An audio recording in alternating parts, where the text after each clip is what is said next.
Have you ever looked around your life and wondered quietly, when did everything start revolving around them? Not in a joyful, proud parent kind of way, but in a tired, slightly invisible way. If you're in your 60s, 70s, or even well into your 80s, there's a chance that your life today looks very different from what you once imagined for your golden years. Maybe it's filled with obligations, favors, and last-minute requests, all coming from the people you love the most, your children. Now, don't get me wrong. Love is powerful. It drives us to do incredible things. But sometimes, without even realizing it, we start giving so much that we slowly begin to disappear. Not all at once, bit by bit. You cancel an appointment. You skip your morning walk. You push aside that long-planned vacation. And you tell yourself, it's just this once. But then just once becomes a pattern, and that pattern becomes your life. Today, I want to talk to you, not as a coach, not as an expert, but as someone who truly sees you, about how love can quietly turn into sacrifice, and how sacrifice, when left unchecked, can quietly steal your peace. We're going to explore 5 subtle but powerful signs that you may be living for your children in a way that is no longer balanced or healthy. Not to shame, not to blame, but to help you gently take back your time, your strength, and your joy. So let's sit down together, maybe with a warm cup of tea, and begin with something many of us have felt but rarely say out loud. You're always putting their needs above your health. You wake up with a sore back but still drive across town because your daughter needs someone to watch the kids for a few hours. You feel lightheaded because you skipped lunch, but you don't want to be late helping your son move into his new place. You've had to reschedule your own doctor's appointment again because something came up for them. It seems harmless, even generous. You love helping. You're proud to be needed. But over time, something changes. You start to notice that your energy is never enough, that your body is calling for rest, and you're not listening, that the things you used to love, the things that made you feel alive, have been put on hold indefinitely. And you start to forget when exactly you stopped living your own life and started managing theirs. You might tell yourself it's only temporary. You might even believe that's what parents do. But when temporary becomes routine, when generosity becomes exhaustion, that's when you have to pause and ask, is this still love, or is it something else? Take Linda, a warm-hearted 74-year-old grandmother from Indiana. When she retired, she looked forward to quiet mornings and time with friends. But when her daughter returned to work, Linda stepped in to care for her 3 young grandchildren, 5 days a week. Just for a while, she said. But 5 years later, Linda was still clocking in close to 40 hours of unpaid, exhausting work each week. Her book club faded away. A planned trip with old friends never happened. And when asked what she missed the most, Linda quietly said, "I miss me." That kind of quiet loss, the kind no one sees because you never complain, is one of the clearest signs that something isn't right. And here's the tricky part. Your kids may not even realize it. If you've never said no, they assume you're always available. If you smile through the pain, they assume you're fine. They're not being selfish, but they're also not seeing the full picture because you're not showing it. It's a hard but loving question we must all ask at some point. Am I doing this because I truly want to, or because I'm afraid of what might happen if I stop? Let that settle for a moment. Breathe it in. You deserve to ask yourself that question, and you deserve an honest answer. Another sign you may be living for your children too much is that guilt shows up every time you try to say no. Even when your reasons are solid, even when your body or your heart is saying, "Please not today," you still say yes because the thought of disappointing them feels unbearable. You tell yourself you're just being kind, but deep down, you're not saying yes out of joy or willingness. You're saying yes out of fear. Fear of being judged, misunderstood, or worse, unloved. There's a quiet kind of emotional conditioning that happens when we equate saying no with failure. Many of us, especially those of us raised to be dependable and selfless, carry this invisible burden. We were taught that being a good parent means always showing up, always giving, always being there, even if it costs us everything. But you know what? That's not love. That's guilt wearing a very convincing disguise. I think of Frank, a retired teacher from Texas who spent every Sunday driving 2 hours each way to mow his son's lawn. He did it for years, in heat and in cold. Even when his knees started bothering him, he didn't say anything. Not until one day, when he could barely walk afterward, did he mention to his son that the trips were getting harder. His son was surprised. "I just thought you liked doing it," he said. That moment hit Frank hard. Not because his son meant any harm, but because Frank realized he had never once expressed how difficult it had become. He had suffered in silence, not because he was asked to, but because he believed that's what love required of him. If you've ever done the same, said yes with a heavy heart, ignored your own limits to keep the peace, felt a lump in your throat just from trying to say, "I need to rest," then you know how painful and quiet that guilt can be. But here's the truth. Love that requires your silence is not love. Saying no when your body or spirit needs it isn't a betrayal. It's a form of honesty and deep, self-respecting care. And yes, the first time you set a boundary, it may feel uncomfortable. They may react. But you are not responsible for their reaction. You are responsible for your well-being, for your voice, for your peace. So if any of this feels familiar, if you felt your needs slipping into the shadows of everyone else's, know that you are not alone. You're not weak. You're not selfish. You're simply human. And it's okay, more than okay, to want your life back. Let's take a deep breath together. You've made it this far. You've given so much. And now, slowly, gently, it's time to begin giving back to yourself. There's something incredibly tender about realizing you've spent years putting someone else first. It's not regret, not exactly. It's more like a quiet awakening, a moment when you see your reflection a little more clearly and realize you've been fading in the name of love. That brings us to another place where many older parents find themselves without ever intending to, continuing to give financial support even when it stretches your own limits. Now, helping your children in tough times is natural. It's part of being a family.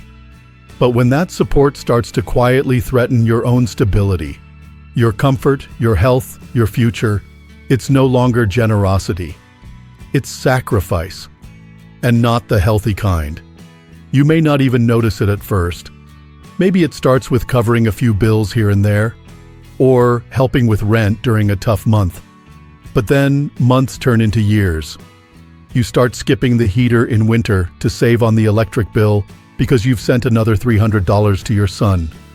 You begin counting your medications carefully, wondering if you can hold off on a refill just a little longer, because your daughter's car broke down again and she needs help with repairs. It doesn't feel like a big deal at first. You tell yourself, it's just money. But it's not. It's your peace of mind. It's your ability to breathe deeply, to rest easy, to know you'll be okay. And when you begin putting your own security in danger so someone else can feel more comfortable, it stops being an act of love and becomes a burden you were never meant to carry alone. Think about Susan. She's 74, lives alone in a modest home, and used to attend a local walking group every Thursday morning.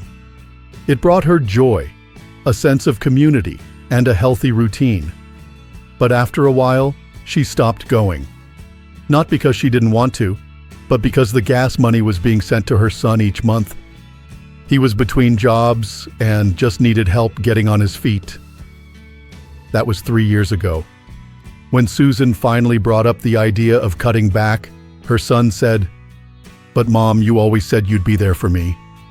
And that's when something inside her shifted.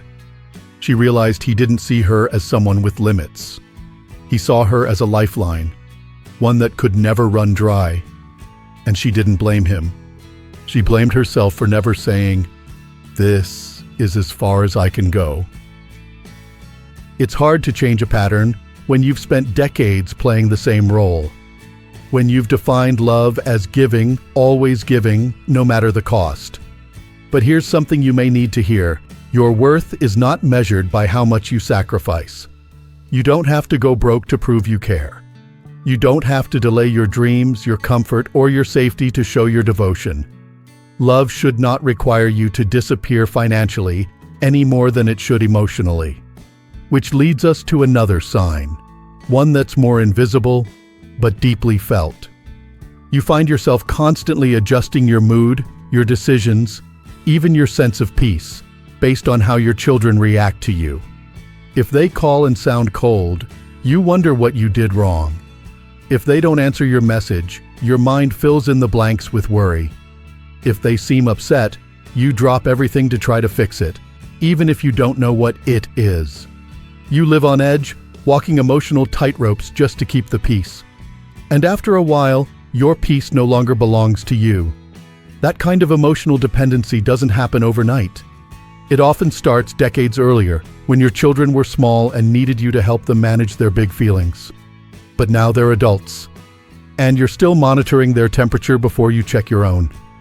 This can look like canceling lunch with a friend just in case your daughter needs to talk. Or saying yes to hosting a last-minute dinner, even when you're bone tired, just to avoid the silence you know will come if you say no. You keep the peace, but at what cost? I remember Walter, a gentle, thoughtful 78-year-old man who shared his story during a community support circle. His son rarely called unless he needed something.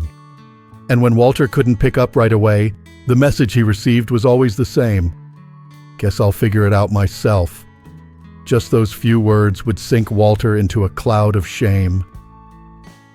A man who had survived wars, built a business, and raised a family, reduced to guilt over a missed call.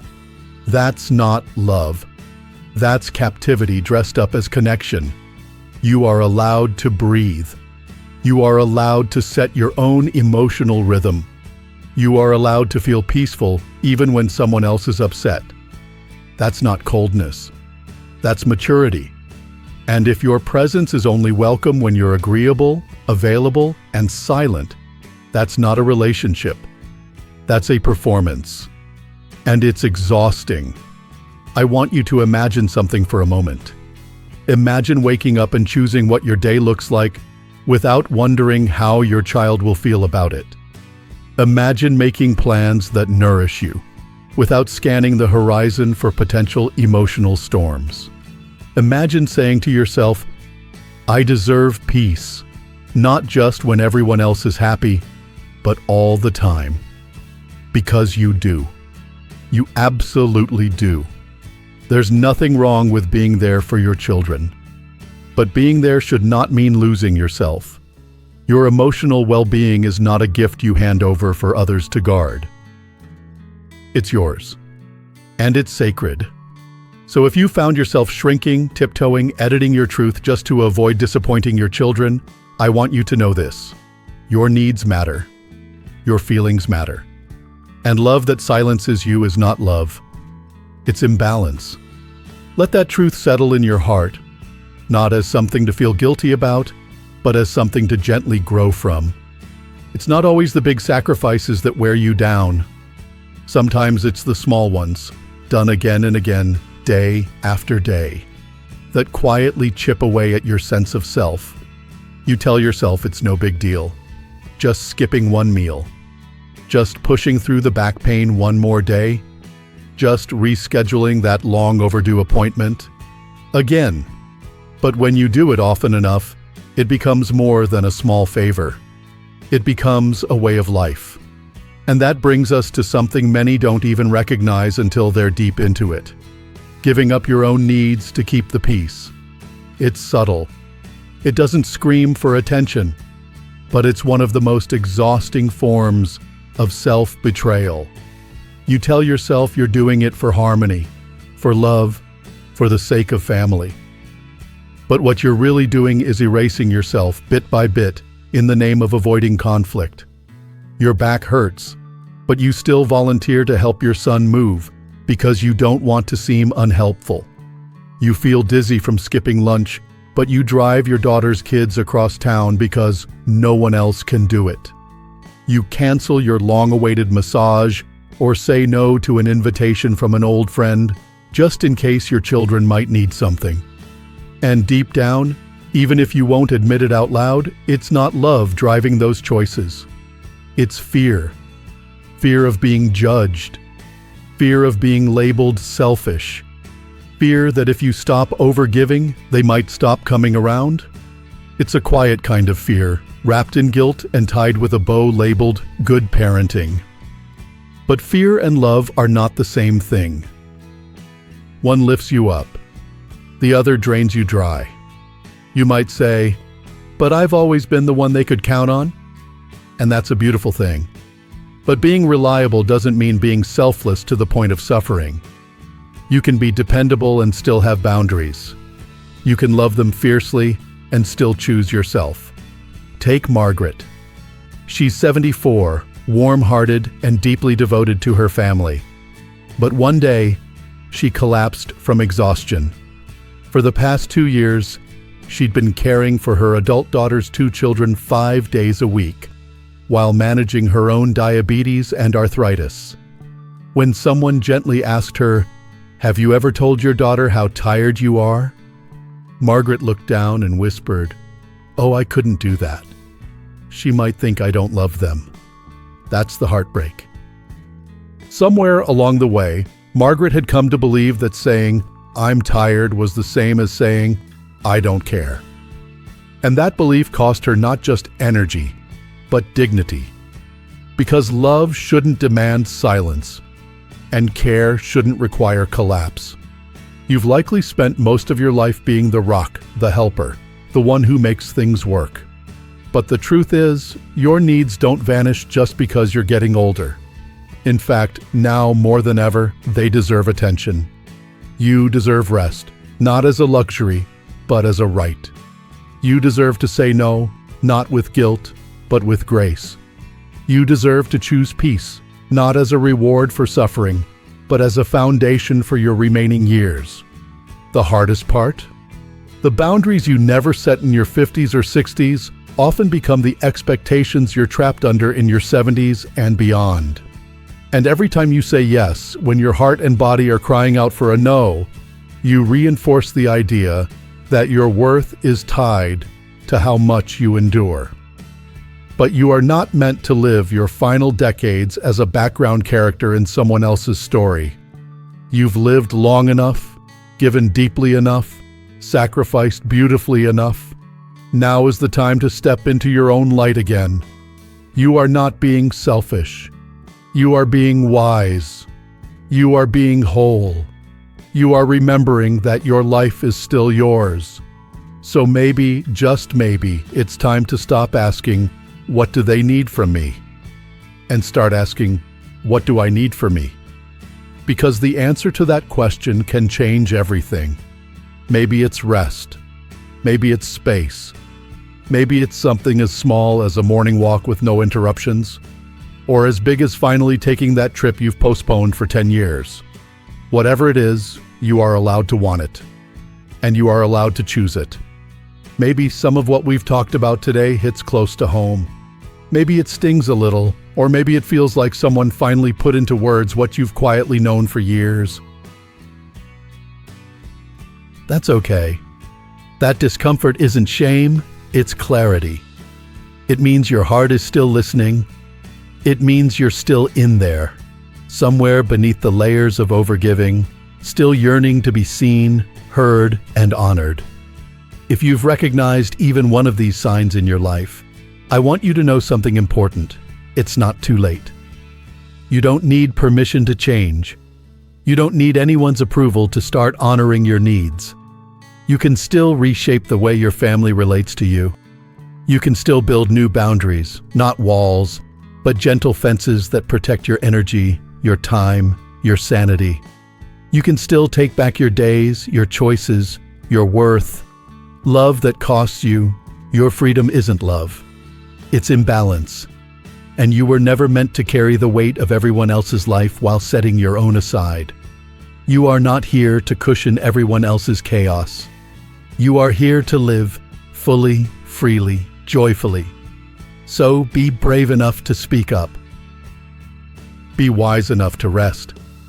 And be kind enough to yourself to start choosing you, not someday, today. Because this life, it still belongs to you. Thank you for spending your time with me. I hope something in this conversation gave you a little spark, a little push to take one small step back toward yourself. If it did, I'd love to hear from you. Share one thing that resonated with you in the comments. And if you found this video helpful, please give it a like, subscribe to the channel, and turn on notifications so you never miss content created just for you. Your support means the world to us and helps us keep making videos that honor your life, your voice, and your journey. You matter. Your story matters. And the best chapters might still be ahead. Here's to living your best life, on your terms, and with your whole heart.